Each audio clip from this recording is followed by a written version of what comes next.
Tune in weekly and listen to the Collateral Damage podcast, where Michael Wilson and Maureen Cavanaugh host a variety of special guests to discuss topics and available services that will help you learn about the impact that substance use has on our lives, our families, and on our communities nationwide. Episodes and listening information can be found at www.cdpodcast.com. You can also search for Collateral Damage Podcast on your favorite listening platforms or watch previous and future episodes on YouTube. Don't forget to subscribe and share. Welcome, everybody, to another episode of Collateral Damage. My name is Mike Wilson, and I'm here with my co-host, Maureen. Nice to be here, Michael, with you. Good to see you again. It's been a little while since we recorded, but and so today we have a special guest, someone that we've tried a couple times to get on, Piers Kaniuka, who is going to, did I pronounce your last name correct?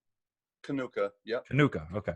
And today Piers is going to tell us a little bit about where he is up at Granite Recovery Centers, what he does, as well as some of his experience working with individuals trying to recover from addiction. And so, Piers, thank you very much for joining us. Appreciate you making this happen. And I know that was a thing. We had to make this happen. It was a joint right? effort. It was, yes. Well, thank you for joining us. I'm glad you were able to make it today and set aside some time to speak to us and give our listeners some insight into what it is that you do and what your experience has been working with families and individuals struggling with addiction. So, could you? Well, my name is Piers Kaniuka. My job title is Director of Spiritual Life for Granite Recovery Centers in New Hampshire. So I've been there for 4 years. Mm-hmm. It means I oversee certain parts of the program, 12-step facilitation, education, some work with families, the yoga, mm-hmm. Generally the sort of, I guess you'd say, the holistic wellness side of the program. Okay. So yeah. Director of Spiritual Life. So you must be bringing, your own research and your own experience to try to help people understand what spirituality means in the first place. I mean, I can't imagine that folks coming through the front door feeling very spiritual. Yeah, no, that's right. Although that being said, you have to often undo a lot of that stuff. So a lot of people come in with spiritual baggage. Needless to say, if they're coming into residential treatment, whatever spiritual footing they have hasn't really been too helpful. Mm-hmm. Right. So one of the things that I do, and it resonates well with them. It's a critique. I ask them basically what medicine has done for their recovery. Right. And they invariably tell me nothing. And I think that's usually overstated. So I just, break down my experience, which is I need a residential detox. I can't do it on my own. I talk about some of the diseases I had as a result of drug addiction. Right. And how medicine could treat those and, make sure I'm okay. But then I ask them, I say, in the last analysis, all medicine really has done is get the drugs and alcohol safely out of my body. And then I ask them, I say, they can't get the drugs and alcohol out of and they always say mind. And that point, I introduce spirituality or psycho-spirituality. So recovery is really about that dimension as opposed to getting sober. I think that's one of the big misnomers we have, is that recovery is about or follows from being sober. Yeah. Right. So it's so you're trying to help them understand the difference between, abstinence, sobriety, just not doing what you were doing anymore, which medication can assist in that, get you over the medical detox, the initial clinical safety side of things. But then on the other side of it, you're talking to them about, or enlightening them, bringing them up to speed with, you need more than that, right? You need something more than that if this is going to be sustainable, or if you're going to find inner peace, or if you're going to be happy. Yeah, so you really start pointing to the more psychological and emotional dimensions of it, mm-hmm. and why spirituality can be helpful there. But a lot of people, a lot of addicts in particular, they tend to identify or associate spirituality with simply feeling good. And I think that I call that, dope fiending your spirituality, meaning you're looking at spirituality the same way you're thinking about, it's basically, it's the active addiction brain. It's all about me feeling good all the time. Relief. And yeah, it's about relief. And so much of what spirituality can do for us is help us meet adversity gracefully. Mm. So it's not about not feeling pain. It's about dealing with the pain that inevitably follows from being human. Interesting. Yeah. That's so much different, because I identify with that, first of all, that I think all of my pursuit, you know, when I first, not this most recent time that I got well, but prior to that, I had tried engaging in the steps multiple times in different ways with different people. And I do remember a time where I was actually trying to go through the book with somebody, and I was chasing relief. I was looking for relief, and so I was going to every meeting I could. I was going all over the place, but I was still pursuing it like an addict. And when it didn't give me the relief that I wanted, I quit, and I went back to what I was doing. And I think that's a pretty insightful way to look at it, is that, you know, a lot of those folks, they may be engaged, they may be participating, but until they have a better understanding of spirituality, they are probably just chasing it like their brain tells them to. Oh, this is another form of relief. Get it. So what do you tell somebody when you come across somebody that's saying something, you know, like when you see it, when you can say it, that's what they're doing, what Mike is talking about? How do you reach them?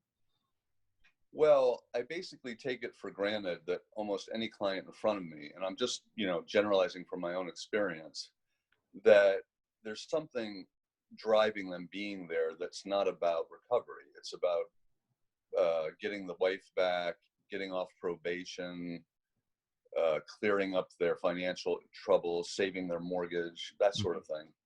And I call that a Santa Claus spirituality, meaning they're only interested in spirituality should they get what they want. If they don't get what they want, if the outcome is not to their liking, they say, well, that's all bunk, or I'm not interested. Mm-hmm. And so if you come at them with that, with skill, they'll all readily admit that that's what's going on, and they'll get afraid. And I'll say it's okay to be that way, because almost all of us come in here like that. But at this point, the only hope you have is to be honest about that. Mm-hmm. And then I use, you know, stories, usually my own, of people who get better, but they continue losing things even after they get better, because that's very common. Mm-hmm. In fact, I'd say that's more common than not, because you've done so much damage in the past that a lot of these things that you're trying to salvage, you're not going to be able to. Mm-hmm. At the same time, they do need relief, but the real issue is, when can they expect that relief? Right. And, you know, I think it's very American of us to expect the relief just by taking a pill, which is, you know, the kind of thinking that got us in the mess to begin with. So, you know, what I want to see them do is do 7 steps in residential, read a 4th step. Most addicts, alcoholics, in the steps won't get much relief until they read a 5th step. Mm-hmm. But once they get the relief, it's not me selling a product anymore. I'm not a salesman. Until that point, I'm just the guy with a shtick. Mm-hmm.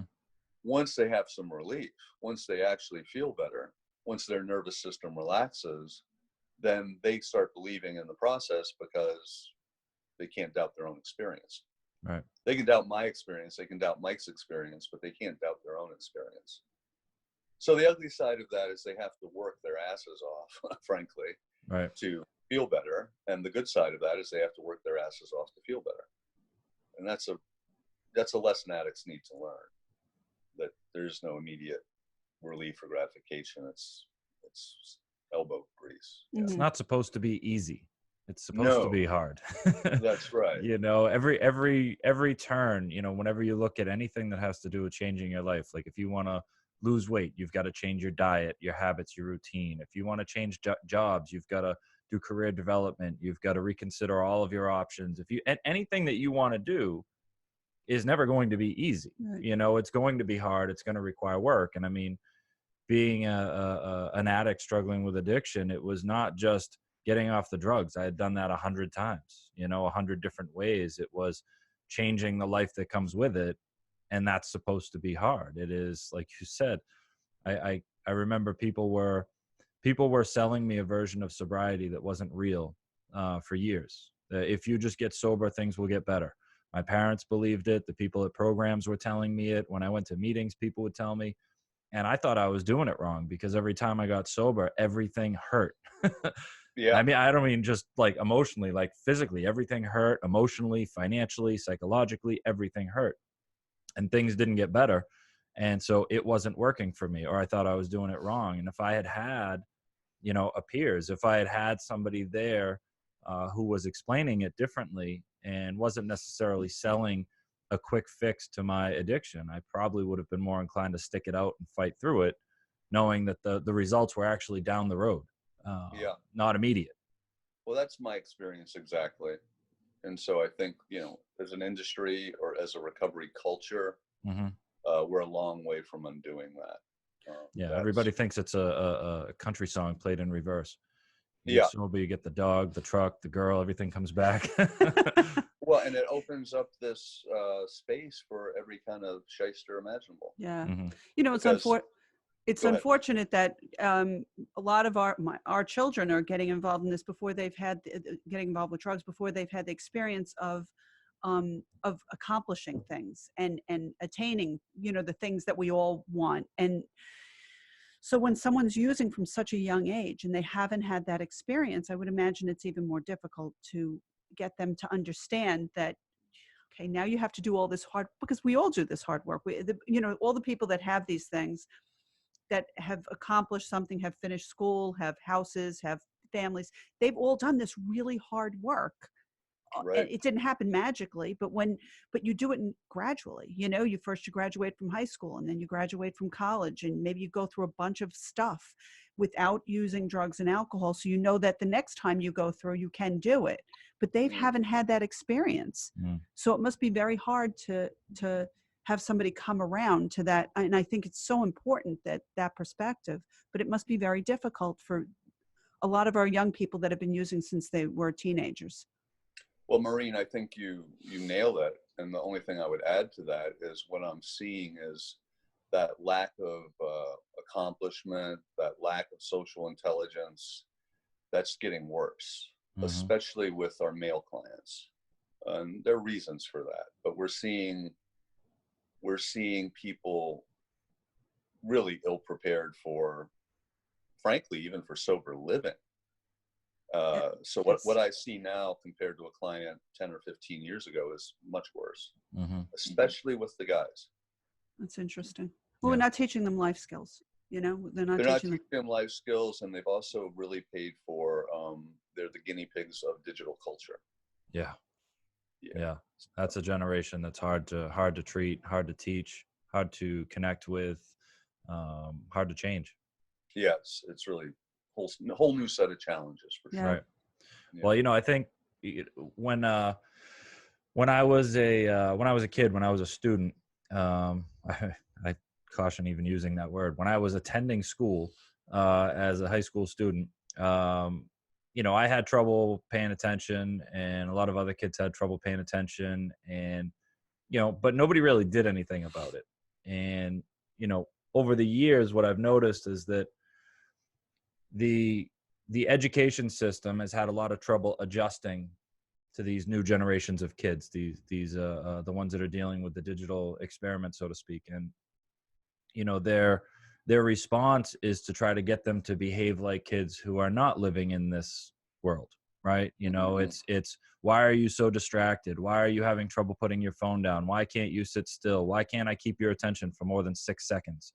And, you know, their frustration with that is, and their normal immediate response is to, you know, medicate them, or at least that's my experience, you know, to diagnose and medicate. Well, you know, the education system has shown that they're trying to catch up to that, but that they've struggled over the years. And I think the addiction recovery industry has had the same problem, you know, that to your point, it's, you know, there's a lot of services right now that are designed to treat addicts and alcoholics from 10 and 15 years ago, a different generation, and they're not necessarily very good at responding to today's addict or alcoholic with their different needs and their different abilities. I mean, to get someone to sit through a big book study group, or to get them to sit through some sort of a clinical support system at a program, and you're not you're not sensitive to the fact that this is a 19, 20, 21-year-old person that struggles to pay attention, lacks the comprehensive ability to wrap their mind around something like that. They're still craving their phone and social media and stuff like that, that their whole world was built on that. If you're not aware of that and you're not talking about it correctly, then you're not treating them like who they are. And that's, I just see that comparison that, the addiction recovery industry is having the same issue that the education system was, which is that they're not behaving. Let's medicate them and get them to respond. It's the mental health system generally. I mean, what we do is, the narrative that we're all given as addicts is something along the lines of, here's Piers, and he's a vulnerable individual, which could be, they hypothesize what the vulnerability is. It could be genetic or psychological. Mm-hmm. But that vulnerability meets heroin, and that's what causes addiction. That's the implicit narrative that we all get. And it explains nothing. And what it subtly does is it blames the drug and it blames the addict. Because when you say I'm vulnerable, it's sort of a polite way of saying I'm defective, I'm different, not like other people. And absent from all this is social context. And so the system itself is reactionary, meaning we don't have the will to look at things like offshoring of jobs, lack of housing, misuse of psychiatric medication with children, ask really hard questions about who profits from these systems. There's no talking about that. We continually say that you're depressed because of a biochemical imbalance, not because you lost your high-paying job and your husband abuses you. We continually return to, there's a normal society that you're not adjusted to, and we'll help you adjust yourself to that normal society, rather than saying whatever's going on in society is driving these people into these facilities. And until we start looking at that, we're just going to be doing a Band-Aid. Yeah, but that's the monster right there. That's the David and Goliath. That's us.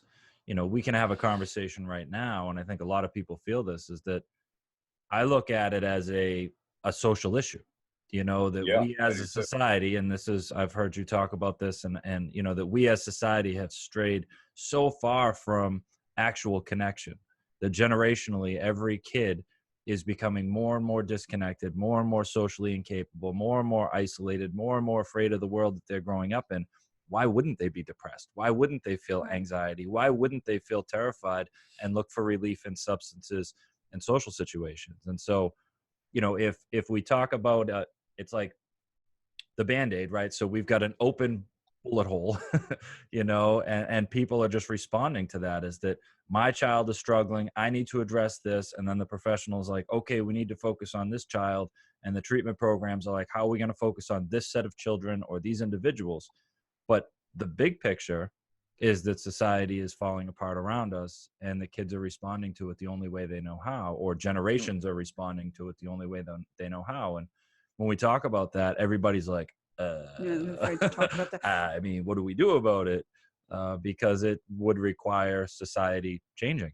What is it? Is it the Mandela quote? We have to stop looking at, we have to stop pulling people out of the river. Tutu. Is it Desmond Tutu? Desmond Tutu, yeah. Stop pulling people out of the river and figure out why they're jumping in the first place. Yep. Yeah, that's right. It's kind of, but that's a big ask. Well, it's big, but we can't back down from it. No, I agree with you. But whenever people talk about it, what I get is I get deer eyes. I get like, as soon as we start talking, and I'm sure you see the same thing, is that, and I actually remember you saying when you spoke about dislocation theories that it presents more questions than answers. When you actually present the problem for what it really is, it's almost too big to have an answer for. It's something that would require so many people coming together to create change, and we'd be pushing up against such a large system, i.e. political, government, pharmaceutical, financial, all these different industries that want for their benefit to keep things the same. I mean, we'd be fighting for change, which would disrupt their way of life. I mean, think about if there was a group that was going around that wanted to legalize all substances. And I remember hearing a DEA agent came in and talked about it. Like, there's a lot of law enforcement that wants this movement to happen. But if that happened and we started to legalize, decriminalize, regulate, whatever that process was, you'd be shutting down multi-billion-dollar industries throughout the year. People would be losing jobs, careers would be lost, family systems would be broken, communities would break down. No matter which way you shift this, you're going to disrupt, you're going to stir the pot. People are going to be upset. They're going to fight back. They're going to feel like you're wrong. And so whenever I hear, I know what the problem is. I think we can talk about it very knowledgeably, but the question is, what do we do about it? Well, that's kind of where I live. I'll say this, the people that don't resist hearing about it are my clients. So when I'm standing in front of a room of 70 guys, many of them are those millennials who can't make eye contact. I can actually get some degree of traction and attachment with this data. Wow. Because now you're really speaking to their experience. You're actually giving them real psychoeducation. Mm-hmm. You're not getting them rolling their eyes because you're giving them a relapse prevention packet. Right. The other thing is, what you're doing is exactly what needs to be done. So there's a lot of people want to have the conversation. They just need to find that their interlocutors. They need to find the people to talk to, the podcast to listen to, the books to read. Right. That's the upside of social media that can happen there. But they're not going to get it when they're watching politicians debate the issue or when they're reading editorials in the Globe. That's edited. So I think the thirst and hunger is out there. I just think it's about skillfully managing that. The other thing is that what a lot of Americans don't realize is there is some progressive social policy around addiction in Europe that really validates this whole dislocation thesis, where you're bringing people together, you're giving them more than just a Band-Aid, you're giving them housing, education, all that. Job skills. And what people don't want to face here is that we do not have the political will to do that. So, in Maine, you can be on 16 milligrams of Suboxone a day that the state is paying for, that the taxpayer is paying for, but no one is going to be able to help you find a bed that night. So basically, you can be homeless on Suboxone. Whereas if you were in an injection site in Portugal, they'd sit you down and they'd set you up with some health stuff and take care of the housing and say treatment's there when you want it. They're willing to pay for that. Well, that's a public health. That's a public health crisis, though. They've determined that that's a public health emergency, right? Well, yeah. Now we're deep in the water of what's the difference between publicly funded health systems and privately for profit. So that's a big part of the issue. Yeah. Well, there's I remember when I first started Bay State Recovery Services. I had a lot of people coming in that didn't really understand MAT, medication assisted treatment, and I used MAT initially. Suboxone is what helped get me from where I was to the steps, and it was the bridge. I used it to bridge, and it was a very useful tool for me. But it would have been very easy for me to stay on it forever without any questions, just simply because it was doing what it was designed to do, which was to reduce the harm. But for who? And that was the question that I always had to struggle with, is that, yes, it was reducing the harm for me in a sense that if I was motivated enough, I would seek out a real recovery process to heal on the inside. But what it was really doing, it was reducing the harm to the community. And that was really what the solution, that's what was being sold to me, was that just take this so you stop committing crimes in our town. Just take this so you don't die. Just take this so your family can relax. And it was reducing the harm in everybody else's life, in my community and stuff like that. And, I feel like if I never spoke up, that would have been good enough for everybody. Except me. Right. Except me. Yeah. Well, it's setting the bar pretty low. I'm a firm believer in harm reduction, although I don't think we're doing it sensibly here. But setting the bar low, you know, I think we could ask more of ourselves and one another. Well, the one thing you brought up Europe, right? And Yeah. there was an HBO special where they were talking about, I want to say it was Portugal, where they had the 3-tiered program where you could come in at the bottom and it was safe injection site, you know, some wraparound services. If you came on a regular basis, you go upstairs to the, you know, the career center, residential treatment, detox, whatever. 3rd floor was some sort of long-term care plan. And you could kind of graduate through the program as long as you showed up. And I remember one gentleman, and I've said this on a couple other podcasts before, but they had this one gentleman that they interviewed. He was an older gentleman, maybe mid-50s. And they asked him about his experience. And I think they use HAT over there, which is the heroin-assisted treatment, rather than methadone or Suboxone. Right. And he goes in and he gets his 1, 2, 3 shots a day. And they asked him how he felt about it. And he said, you know, well, he's like, I don't have to do anything crazy to get my drugs on the street. But he's like, I feel like everybody just kind of forgot about me because I'm not doing anything. Like they just, like he's just a forgotten maintenance individual that Right. as long as he gets his stuff, everybody's fine with it. And, you know, I just identified with that because that's how I felt. I felt like as long as I just took my medicine and didn't cause any real problems, that nobody was too concerned with whether or not I was actually getting well on the inside. And that bothered me. And I really identified with that person when he said it. And that's the position I take. It became an incentive though, right? For me, it did. Yes. Yeah. For some others, I could see it becoming a catalyst for relapse or giving up or reinforcing their sense of hopelessness that nobody really cares. I can see that. The thing I like about that, though, is now the emperor has no clothes. Right. So when we regulate these things, we take the profit margin out of the game. Mm-hmm. And once drugs aren't, you know, massively profitable, then you don't have gangster rap and Escalades and strippers and guns and all this sort of thing. That whole culture goes with it. Sure. And now the young people, especially young men, can look at that and go, you know, those guys are losers lining up to get their shot. Right. See, I personally believe that so much of my experience was, you know, I'm 56 years old, was sex, drugs, and rock and roll. Mm-hmm. Meaning when I'm 11 years old over my friend's house looking at his big brothers, you know, Rolling Stones and the smell of weed and beautiful teenage girls, I have absolutely no defense against this. Mm-hmm. And so when I go through puberty, yeah, of course I'm going to go in that direction.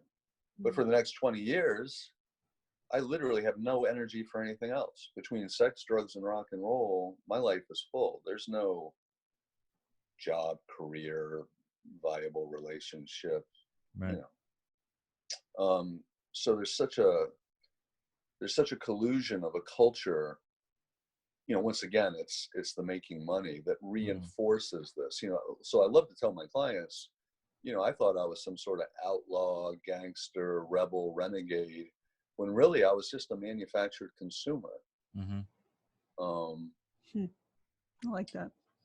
Yeah, it's true. I mean, I believe addiction has as much to as kissing cousins to things like hoarding, Mm-hmm. eating disorders, shopping disorders. This is a consumer disorder. It's a Yeah, absolutely. Well, there's the illusion that you can be a business person, like you said. That, you know, the clinics and stuff like that, they take the venom out of the snake, so to speak. You know, when prohibition came around, it created the mob. You know, it created it created a market, it created a culture, it created power, created money, and that was very inviting. And so that invited a lot of people to participate in that culture. And the same as every teenage kid can become a drug dealer, every teenage kid can become a young entrepreneur or businessman and manufacture power, create the illusion of power by being a middleman consumer. You know, just getting between the customer and the supply, and getting a little taste, and that power that draws a kid into the culture would disappear if it was no longer available like that. If it wasn't just so easy to jump in and pick up where the prohibitionary process has created the market. we're not really looking at the massively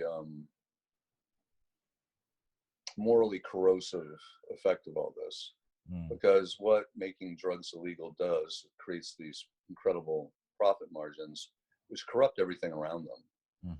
We're talking about money on a scale that, of course, it's going to corrupt law enforcement. Of course, it's going to corrupt, you know, the legal profession. Of course, it's going to create industries designed to exploit the situation. It's massively, massively corrosive. And history shows this again and again. You know, one of the reasons why Mao was able to defeat Chiang Kai-shek was basically a mercenary who was running his army on opium proceeds. And those men they didn't win the loyalty of the people, and they were decadent. Right. We can see this with Castro in Cuba. You know, he won the hearts and minds of the people. They were against the mafia. They were against the decadence of Havana. So you're seeing that here. You're seeing this sort of moral rot that's really, you know, I always tell my clients, I ask them, cui bono, cui bono, cui bono, who benefits from you not getting better? And they can just start listing all the different things. And it ranges from the prison industrial complex to the drug cartel to big pharma, frankly, to the treatment industry, the $35 billion treatment industry. If you don't get better, they'll get a piece of you. If you get better, you cut a hole in their pocket. It's very interesting. Capitalism at its best. Late stage, yeah. You know, I'm not a communist, but we can do better than this. You know, it's funny. I just binge watched, because that's how I watch television. I don't know any other way to do it, you know, historically. So I just binge watched Breaking Bad once again. So if any of our listeners have seen that, that's an interesting show. But as you were talking, I was just picturing Walter White and his transition from, you know, a high school chemistry teacher, works at a car wash, you know, small family out in New Mexico, and was absolutely corrupted by the money and the power and the breakdown in morality just across everyone that this touched. You know what I mean? All the way down to Heisenberg and, you know, killing people and cartels. I mean, as you were just talking about that, it's all I could picture was just that, you know, he identified a need, he identified a product, he identified the fact that he could manufacture it independently, and because it was illegal, it opened up a free market for him to do so, and all the power and all the money, and it was all there, and it was all so corruptible. You know, it took this. And he told himself he wasn't going to cross this. He was going to stop here. Yeah. And I only need this much. Ran every red light. He said, I'm doing this for my family right up until the very last episode of season 5. and, you know, I mean, it was just like, I watched that, and that's what I think of, just how corruptible somebody could be based on the fact that it's illegal. It's an available market. If it wasn't an available market, there wouldn't be so much crime around it. You know, right. like, all right, let me ask you this. Piers, where do you go to buy your illegal cigarettes right now? Where do you go to buy your bootleg alcohol right now? Do you know what I mean? How many kids at high school are selling illegal cigarettes? How many of them are making their own alcohol? Yeah, but they were finding that the vape stuff, when that was taken off the market. Exactly. Yeah, you know what? Paying twice as much for it. Listen, I have just received information, and it's not like super special information, but just from high school, that now there's single-use vapes. Whoa. And not necessarily single use, but like one day. You get one day out of it, and it's in the shape of a cigarette. It's nasty. The nicotine is garbage, but they're dirt cheap. And so you can buy boxes of these things, right, for dollars. And then kids are now bringing them because it's been banned and you know, regulated, and you can't get this. They're shipping them in, okay, so they don't know where they're getting shipped from, and the kids are buying them for just a couple bucks a piece in large quantities, and then they're selling them for $10, $15, $20 a piece as one-day vape use pens, and then they're disposed. A market was created. It was identified, and it is being exploited. And as your earlier guest Westhoff shows, that so much of this now is happening on the dark web. Right. That we want to think all the fentanyl's coming up through Mexican cartels. Well, significant percentage is clever boys in their basement ordering directly. Yep. Onion routers. Find a way. Is that what they call it? Well, the onion router is how you get into the dark web. Oh, I get so you. it's a downloadable browser that, well, if you're a listener, don't do this, but just it's a, Don't you know, I'll bleep that. Yeah. But yeah, so there's a browser that you have to get into the dark web, you know, and access these illegal sites, and, you know, use IP tracer programs so that people can't trace you. You imagine the internet is a crazy place already. You can do brain surgery through a YouTube video if you really wanted to, but so if kids, you know, want to know how to do it, they just go on and find out. Someone will tell them. Yeah, it's unbelievable. Look, Piers, you mentioned before that you work with families, and I'm wondering what, you know, this is all like the ideas that you're talking about seem so kind of obvious when you say it, but this is news to the families. You know what I mean? They don't understand where this is all coming from, and then they beat themselves up. And you know, there are cases when you can see it's a direct relation to how somebody was raised or brought up, but for the most part, everybody's doing the best they can, you know, and they're trying as hard as they can.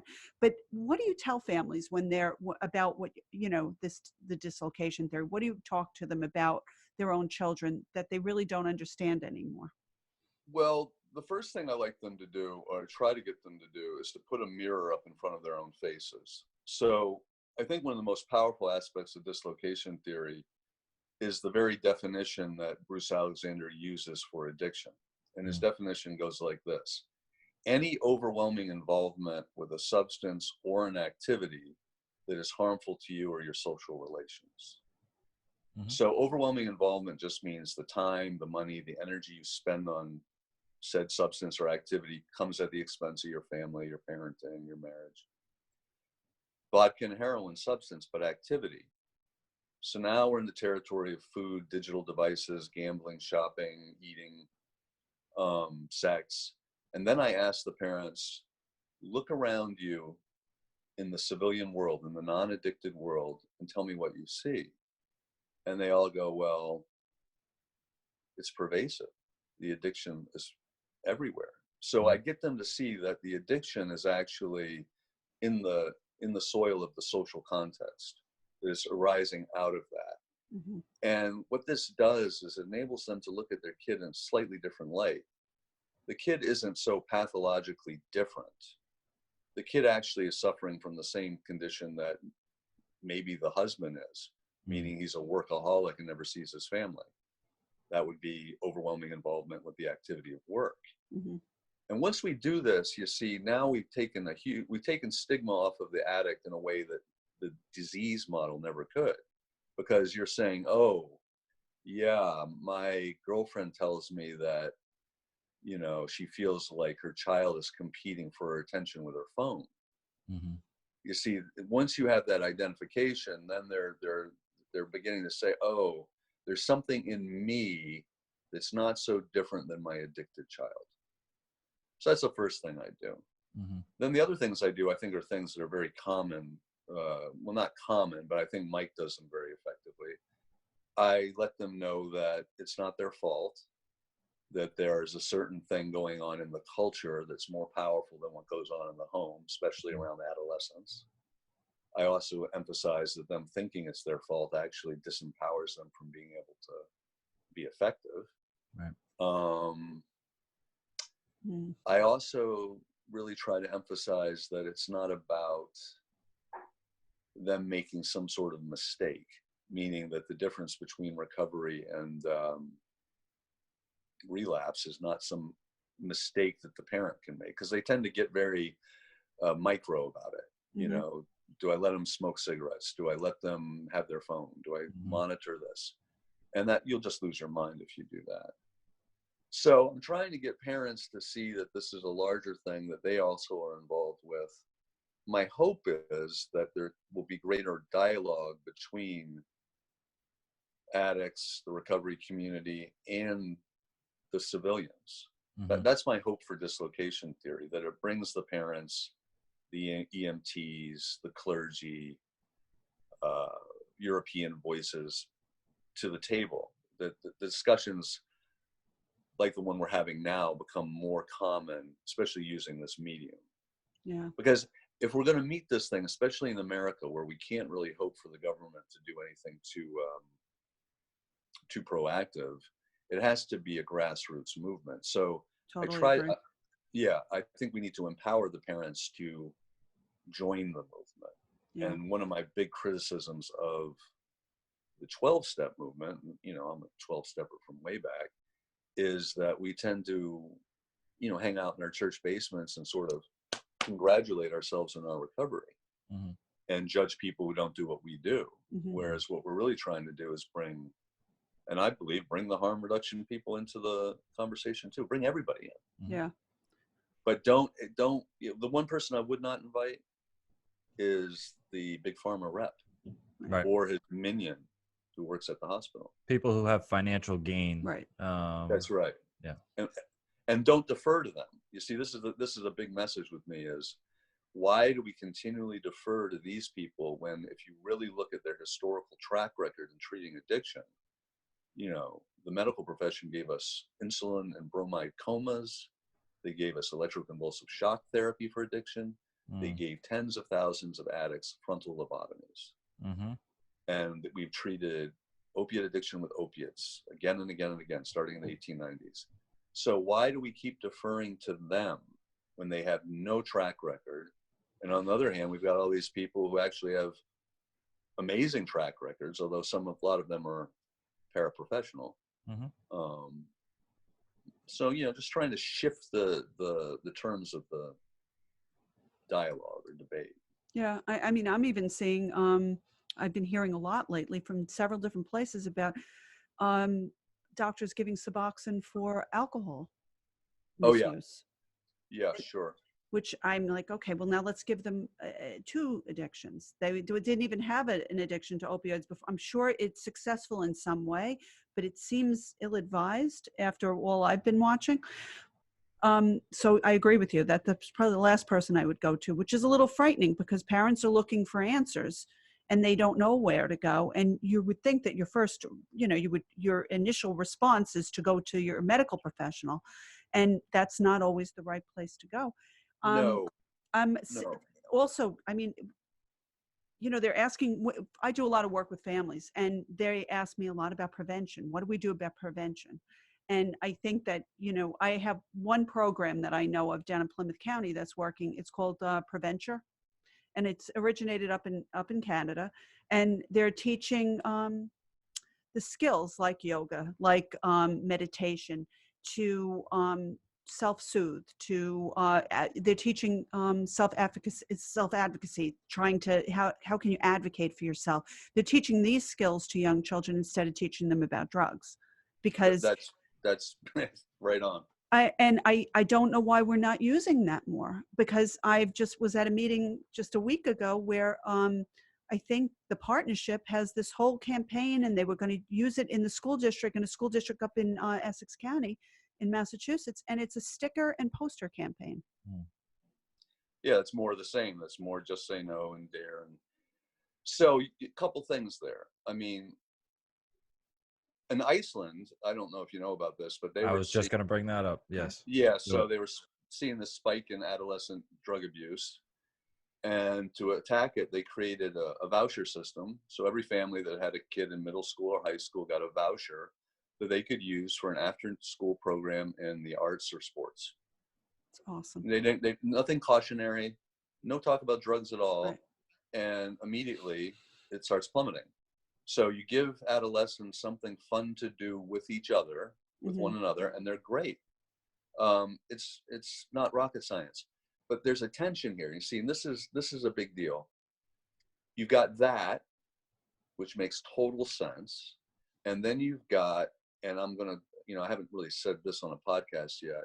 You've got the disease model. Mm-hmm. And if you really start unpacking the history of that term, you'll see that it's really it's a political creature. It was created largely because you wanted to reduce stigma and you wanted to get access to medical research funds. But ever since it came out in the 50s or got big in the 50s, there have been people, neuroscientists, a lot of them, who have been pushing back on it. These are Stanton Peele, Carl Hart, presently a guy named Mark Lewis. And what they're saying is they agree with the people that advocate the disease model that there's structural changes to the brain as a result of doing drugs, but they're saying to call that a disease is to medicalize a social problem. And if you play cello every day, your brain is going to show that. Right. If you are a UFC fighter, your brain is going to show that. We can change our brain for better or for worse. And by making connections, for instance, what they see now is people that have been in recovery from opiate addiction for a year or so, what they see in the frontal lobe, abstinence-based recovery, is they see that there's more gray mass. There's actually more volume in the frontal lobe. And that's because the addict's not living in the limbic, in the dopamine reward circuitry, and now more energy, as it becomes more interested and engaged, my executive functioning actually improves. Right. And that's still hard science. That's neuroscience. Right. And that's it. But it's no pills. No pills. So involved. important for people to understand the physiology of addiction and not confuse it with, now you have a disease, there's nothing you can do about. Right. And so if we start debating this disease model, we start taking a little bit of the strength off of that and pointing to things like what you're describing, we'll start shifting the terms of the debate. It's still, that's still a point that I'm apt to censor myself on, because if you say this may not be a disease, then immediately people are going to say, oh, you're saying it's willpower. Well, willpower versus disease, that's a false binary. There's other things in between. You get lost in the comments there if you start doing that stuff. You do, but what can, you have to be willing to. The truth is that the medical industry is, focused on symptom relief, and, for the most part. And, I know they do treat issues, but what I'm saying is when you're struggling with addiction and you come to your doctor and you say, I'm struggling with addiction, their first response is the same response you get at the emergency room, is how can we relieve the symptoms temporarily while you address the issue, right? I have a broken back. The first thing they do is they address the pain. They manage some of the lifestyle issues so you don't make it worse. And now they're like, all right, then we're going to have to do something about it. But with addiction, too many people are just okay with symptom relief. And, that as long as I don't have the symptoms, my family's okay with it. I'm okay with it. You know what? Forget we even came. Thanks so much. I appreciate it. I'll come back if the symptoms come back. And that becomes like, a repetitive pattern. And so. Well, that's sobriety. Sobriety is a form of symptom relief. It's sobriety sucks.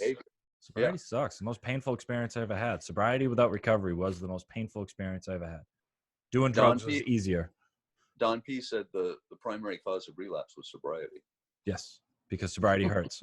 Sobriety hurts. Listen, Piers, we actually, we're running out of time. But what I want to do is, I really enjoyed this conversation. This has been great. And thank you. I'm hoping you might be open to a part 2 somewhere down the road, because there's still so much more to talk about. And I value your opinion, and I know our listeners do as well. So, if you'd be interested in joining us again, we'd be happy to have you. Oh, I'd be honored to. So thank you so much. You've got a couple things. I believe that you co-authored a book. I co-authored a book with Eric Spofford called Real People, Real Recovery. And is that available on all platforms? Amazon, Yep. Okay. So a lot of these issues will be touched on or addressed in there. Okay. The thing I would really like to plug is I'm part of a nonprofit called Liberation Institute with my wife Jessica and a man named Kevin Martin, and we bring wellness, recovery, and educational services to the inmates in the Maine State Prison. We actually teach them to be. It is awesome. It's the best thing I do. We teach them to be yoga teachers at the 200-hour level, in addition to doing recovery stuff. That's terrific. Well, you know what we'll do is we'll put those links up on this episode, but maybe if we have you come back, you can tell us a lot more about that, because I actually want to hear more about that myself Definitely. as well. So Would love to. Okay, let's do Fantastic. it. No, definitely. All That's right. awesome. my man, thank you so much for joining us. I really appreciate it. Thank you. you. Of Have a course. good day. All right, take care, Piers.